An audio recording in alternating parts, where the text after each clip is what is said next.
Começar o vídeo com aquele tradicional giro de notícias e a primeira informação é sobre o Vasco. Antes de gravar o vídeo, conversei com um dirigente importante do Cruz Maltino e perguntei se o meio atacante Robert, que pertence ao Atlético e negocia há alguns dias com o Galo, está na mira do Vasco, e a resposta foi não. Nem faremos proposta, então dá para descartar essa possibilidade. A tendência é que o Robert seja anunciado ainda durante essa semana como novo reforço do Galo. Nicola, Gustavo Nunes do Grêmio no meu Vascão. Só ver se esse é o menino que eu contei que hoje cedo tinha uma possibilidade de... Peraí. Gustavo Nunes, atacante de 18 anos. Não, esse cara do Grêmio, ele interessa ao Mônaco, tá? O clube francês já procurou o staff dele, tá viabilizando uma proposta para metade do ano, multa fixada em 80 milhões de euros. O Gustavo Nunes, se deixar o Grêmio, vai ser preparado para partir para um clube da Europa. Deixa eu até mandar uma mensagem pro Escuro, que é o CEO. Escuro, boa noite. Como você tá? Gustavo Nunes, do Grêmio. Vamos ver se a gente consegue alguma atualização para vocês ao vivo, tá? Nova Iguaçu jogou melhor. O Adilson Machado toca no assunto importante. Nova Iguaçu faz uma temporada muito legal. São 8 vitórias, 4 empates e 1 derrota. E a única derrota é para o Fluminense, num jogo em que o Nova Iguaçu não teve seus 5 principais jogadores. O Xandinho, o Carlinhos, o Yuri, enfim, teve mais 2 também que foram desfalques.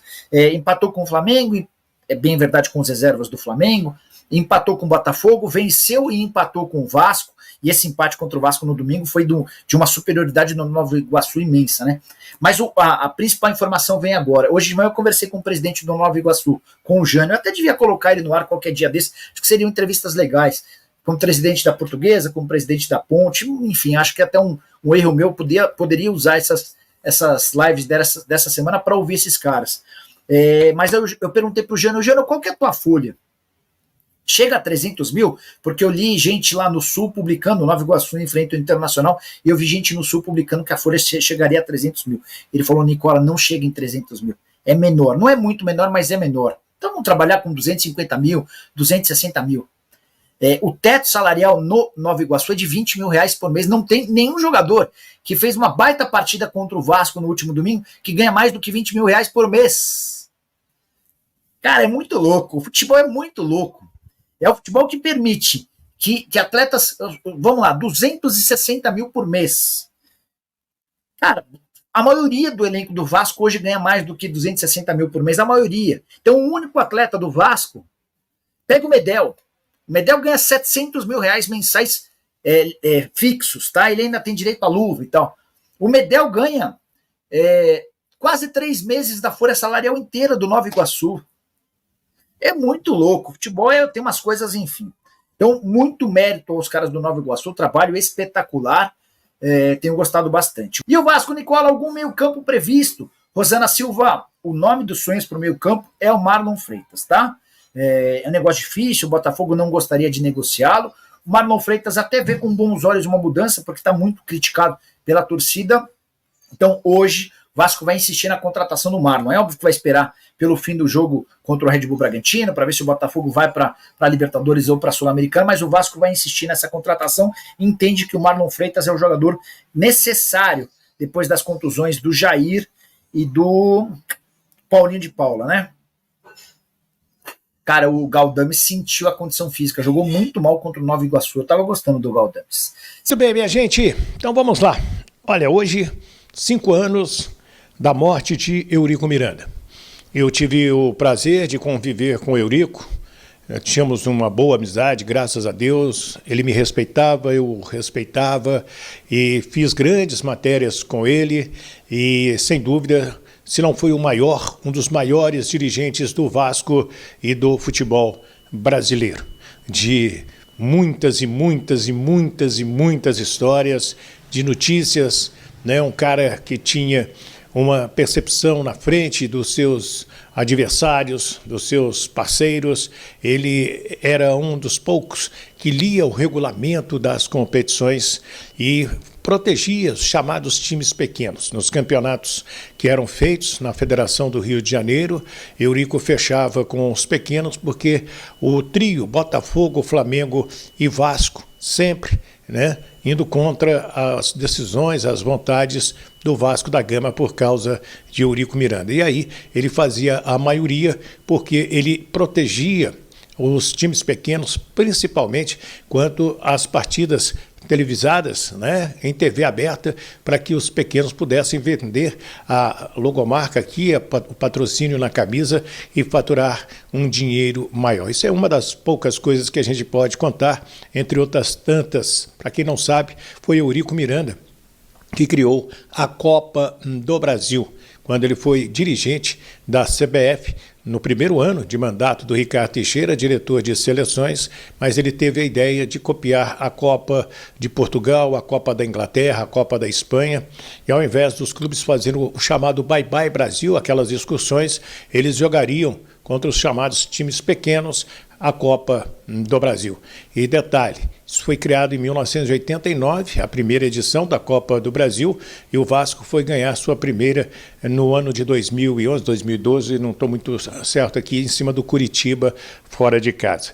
Por falar na Copa do Brasil, já vou dar detalhes do sorteio, mas terça-feira que vem, dia 19 de março, às 14 horas, na Câmara dos Vereadores, nós teremos um encontro do representante do Vasco da Gama, a tendência que seja o Pedrinho, e os vereadores vascaínos, entre eles o Pedro Duarte, que hoje encabeça, tem vídeo aqui no nosso canal, todo esse trabalho da comissão, né, que comanda o famoso poder construtivo do Vasco para São Januário, o Alexandre Esquerdo, outro grande vereador, que também ajuda bastante o Vasco.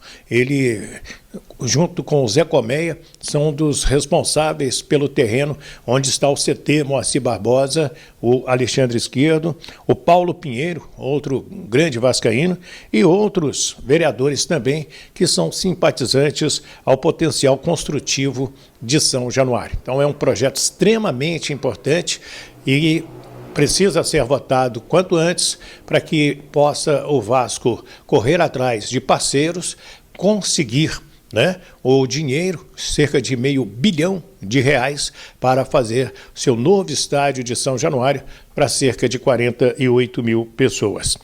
Copa do Brasil, terceira fase, o regulamento diz o seguinte: do primeiro ao 16º colocados do ranking da CBF, eles vão para o pote número 1 e os demais vão para o pote número 2.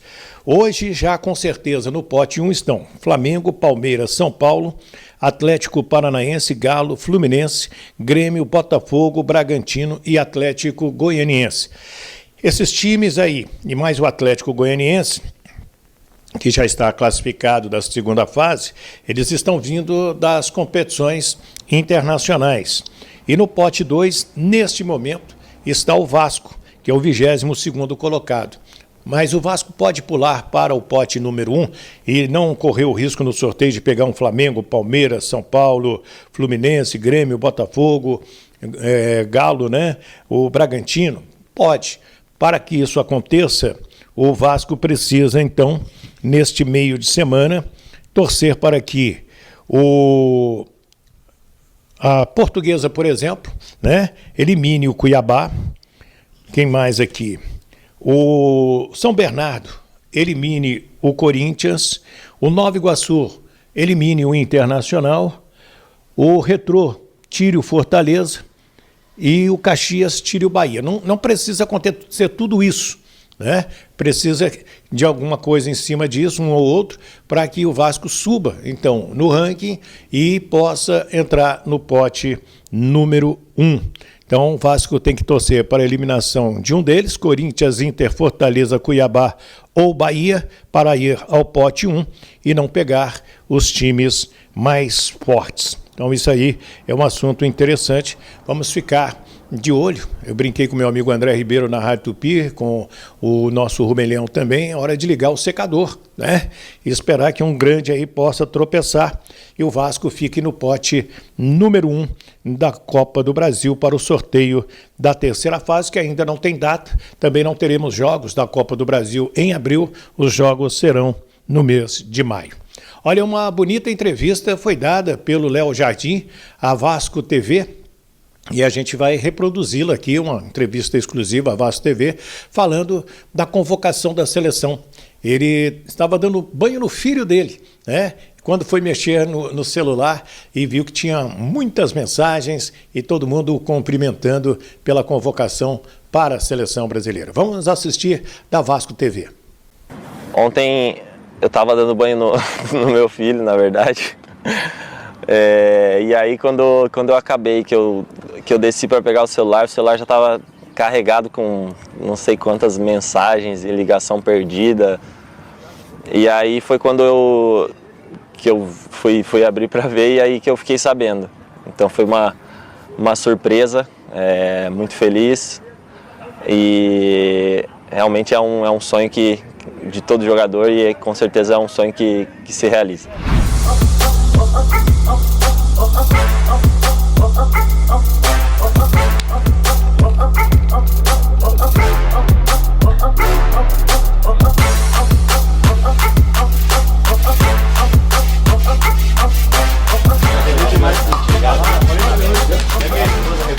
Sei que o Carlos Germano tem uma história na seleção.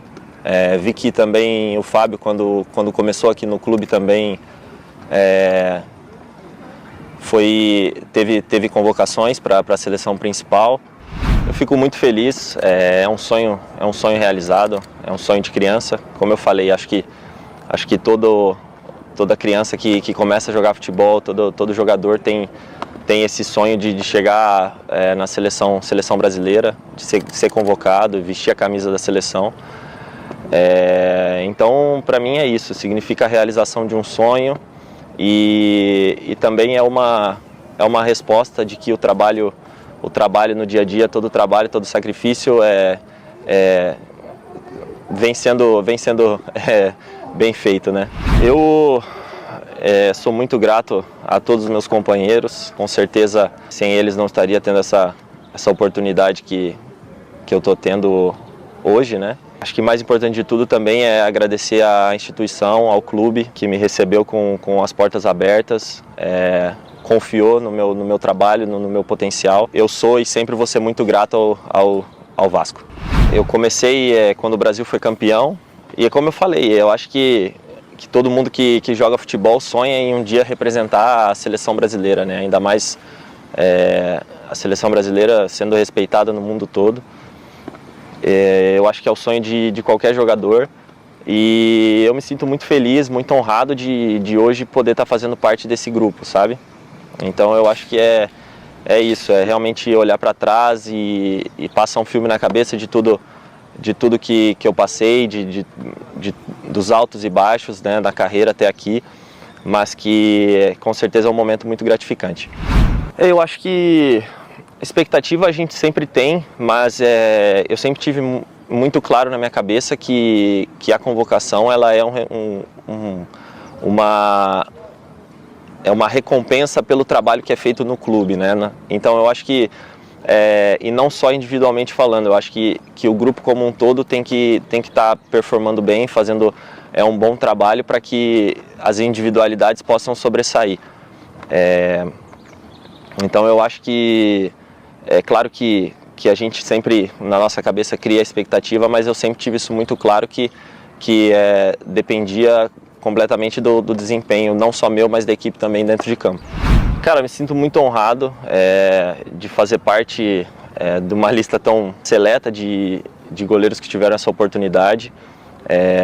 Só de fazer parte dos goleiros que puderam atuar com a camisa do Vasco, já me sinto muito honrado, muito feliz. E de poder então ser convocado através do clube também é uma honra ainda maior. Então eu poder entrar nessa lista com esses grandes nomes é de muita honra e muito orgulho para mim. Eu olho para trás, tudo que tudo que eu já passei e só fico muito feliz, muito honrado e agora é continuar trabalhando para que eu possa representar bem essa camisa tão grande. Então, o Léo Jardim, uma merecida convocação para a seleção brasileira e jogador muito feliz, né, realizando um sonho. Tem muita gente que diz o seguinte: o jogador não gosta de jogar na seleção. Meu amigo, eu, graças a Deus, né, e a Rádio Itatiaia, faço seleção brasileira desde 1987, ininterruptamente desde agosto de 1990. Então, a coisa que o jogador mais ama é ser convocado, é estar com a amarelinha, é o ápice da carreira de qualquer atleta. O jogador gosta, sim, de estar com a seleção brasileira, que é, sem dúvida, um momento maior na carreira dele. Então, boa sorte ao Léo Jardim, que é um grande merecedor. O que você achou? Comente aí, comente o vídeo, comente a Copa do Brasil, comente também sobre Eurico Miranda, deixe o seu nome, deixe a sua cidade. Então é isso aí, rapaziada, mais um vídeo aí com as notícias do Vascão da Gama, né? E já de antemão quero pedir aí, se você ainda não é inscrito no canal, se inscreva no canal, deixa seu like, ative as notificações, deixa um comentário aí também, que isso aí é muito importante aí para a gente dar seguimento ao nosso trabalho, né? De trazer sempre as informações do Vasco aqui para vocês, né? Isso aí é muito importante para ajudar a gente aí no nosso segmento de trabalho. Então é isso aí, o Vasco segue aí aguardando, né, para poder tentar contratar Marlon Freitas, né, do Botafogo. O Vasco tem aí os desfalques, né, do Paulo de Paula e também do Jair, né, já há algum tempo, jogadores lesionados. E o Vasco vem buscando aí volantes para poder completar o seu elenco, né. Esses jogadores vão voltar só lá para o final do ano e olhe lá, né? O Galdames aí sentiu muito, né? A parte física no jogo contra o Nova Iguaçu, né? O jogador já vem de uma sequência já de jogos como titular pelo Vasco. E é isso, o Vasco precisa de volante porque não vai aguentar, né?